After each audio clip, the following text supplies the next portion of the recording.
చీకటి ఎక్కువైన రాత్రుల్లో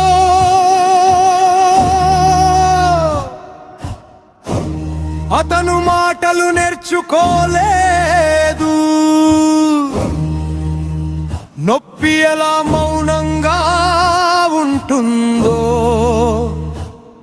అది అతనికే ముందుగా తెలిసింది.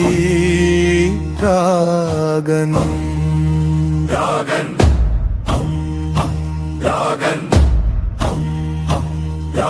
తాళం ఇచ్చిన ప్రతి గాయం గుండెల్లో దాచుకుని నడిచాడు.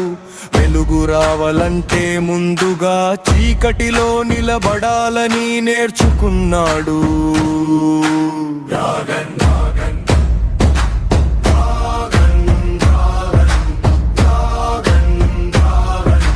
నిప్పు కాదు ఇంకా లోపల మండే మౌనం.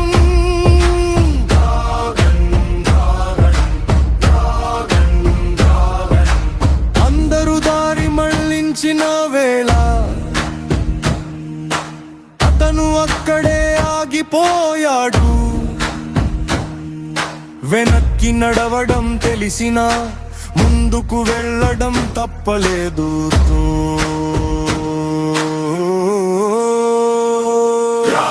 మాటలు అవసరం లేని చోట చూపులే భారమయ్యాయి. నిజం చెప్పక ముందే అతని నడకే అర్థమైంది.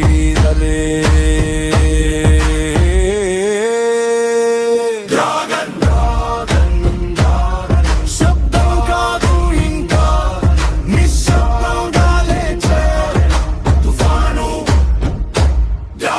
తల్లి కన్నీళ్ళు అతని రాత్రులు, తండ్రి మౌనం అతని ఉదయం.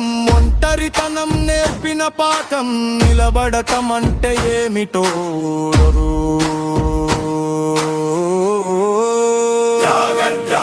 పడిపోయిన ప్రతిసారి నేల తన్ని లేపలేదు.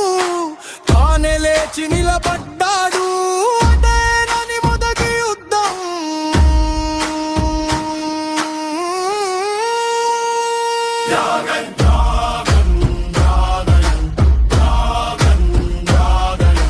బాధ నుంచి పుట్టిన ఒక్క అడుగు ముందుకు.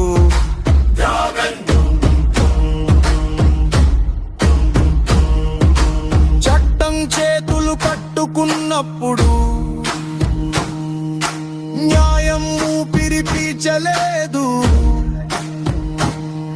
అబద్ధాలు రాజ్యమేలిన వేళ నిజం ఒంటరిగా మిగిలింది.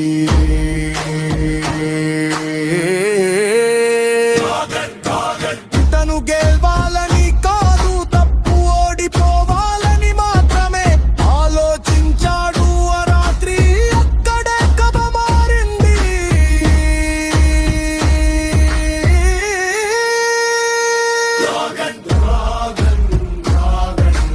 భయాన్ని దాటిన చివరి శ్వాసలా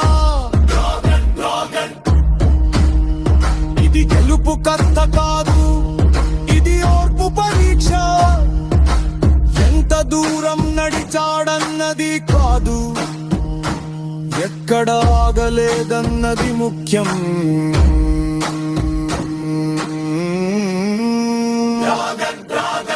అలం అడిగిన ప్రతి ప్రశ్న అతని గాయాల్లో దాగుంది. జవాబులు మాటల్లో కాదు, నడకలో కనిపించాయి.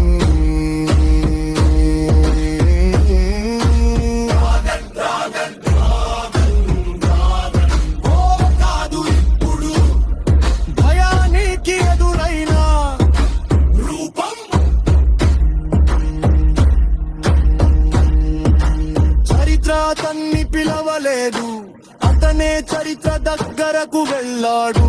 వెలుగు తెచ్చానని కాదు, చీకటికి చివరి రాత్రి చాడు. ఇది కథ ముగింపు కాదు, ఇది నడక మొదలు. అన్యాయం ఊపిరి ఆపే రోజు, డ్రాగన్ అదుపు పడిన రోజు.